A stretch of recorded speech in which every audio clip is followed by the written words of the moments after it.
Now, in Vermont, we're pretty proud of being a tolerant state, but we have suffered significantly with anti-Semitic activity.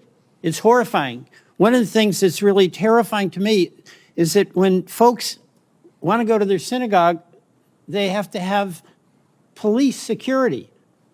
You know, when I grew up going to Holy Name Grammar School, we didn't know what that was.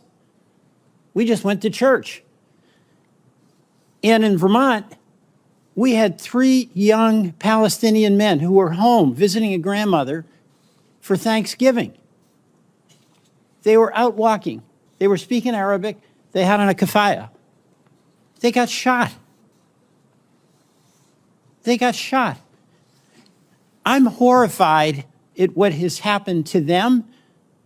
I am horrified at the anti-Semitic escalation towards wonderful Vermonters who are Jews and what they have to endure and the insecurity that they feel.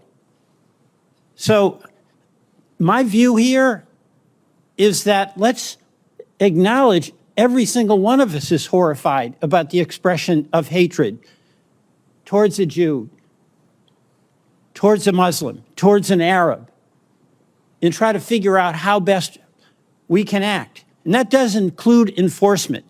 But I have observed that any issue out there that can become a partisan issue often does. My view, that's not a solution. You know, I speak to some Vermonters from the Jewish community, so horrified, as we all are, about what happened, what Hamas did on October 7th.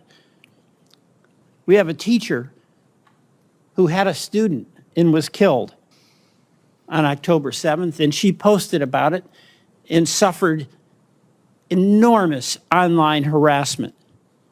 But when they had these 3 college boys who were just home for Thanksgiving, and they got shot. I mean, all of us are absolutely horrified by that. And people who commit crimes, particularly hate crimes, they should be punished. But that should be, whether it's on campus, whether it's on the streets of Burlington, whether it's at a synagogue, we all have that obligation. Because that hatred is so corrosive to all of us and to our society.